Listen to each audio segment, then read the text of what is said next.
बजेटमध्ये मोदी सरकारचं नोकरदारांसाठी मोठं गिफ्ट 12 लाखांपर्यंतचं उत्पन्न करमुक्त पुढच्या आठवड्यात नवं इन्कम टॅक्स विधेयक मांडणार।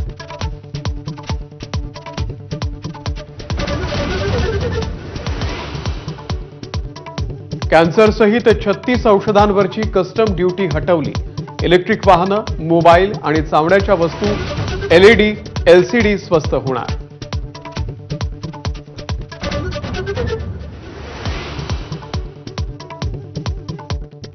स्टार्टअपसाठीचं कर्ज 10 कोटींवरून 20 कोटी रुपये करण्याची अर्थमंत्र्यांची घोषणा।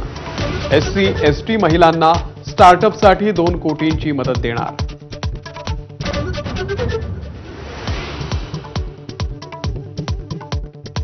वैद्यकीय शिक्षण घेऊ इच्छिणाऱ्यांसाठी खुशखबर। वैद्यकीय महाविद्यालयांमध्ये वर्षभरात 10,000 तर 5 वर्षात 75,000 जागा वाढवणार।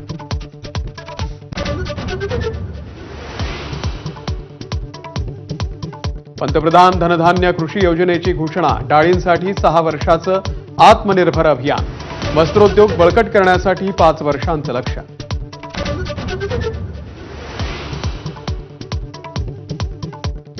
शिक्षण क्षेत्रामध्ये आर्टिफिशियल इंटेलिजन्स केंद्र स्थापन करणार। AI साठी अर्थसंकल्पात 500 कोटींची तरतूद।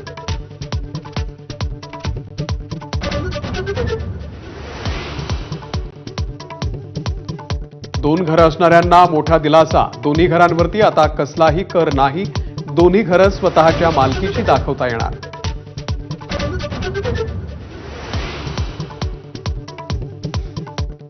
बजेटमध्ये मोदी सरकारकडून बिहारवरती घोषणांचा पाऊस। मखाना बोर्ड, अन्न प्रक्रिया विषयक राष्ट्रीय संस्था आणि नवीन ग्रीनफील्ड विमानतळांचं गिफ्ट।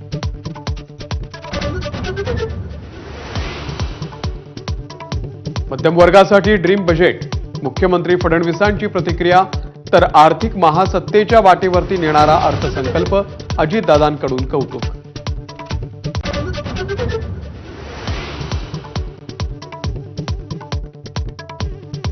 मुंबई MMR मधील रिक्षा आणि टॅक्सीचा प्रवास आजपासून 3 रुपयांनी महाग। रिक्षाचं किमान भाडं 26, टॅक्सीचं किमान भाडं 31 रुपये।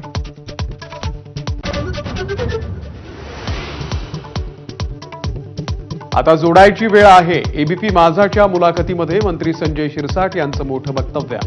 तर संधी मिळाल्यास उद्धव ठाकरे आणि एकनाथ शिंदेंना एकत्र आणण्यासाठी प्रयत्न करणार असल्याची स्पष्टोक्ती। गद्दारांसोबत जाणार नाही, अरविंद सावंत यांची टीका।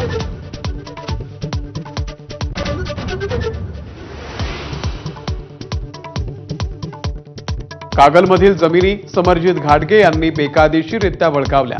हसन मुश्रीफ यांचा गंभीर आरोप। जमिनी परत करा अन्यथा आंदोलन करण्याचा दिला इशारा।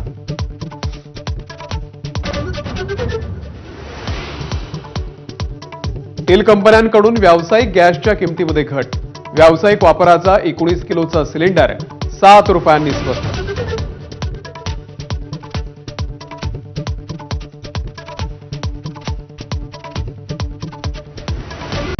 Headlines brought to you by Chitale Bandhu. ब्रेकनंतर आपल्या सगळ्यांचं स्वागत। आता पाहूयात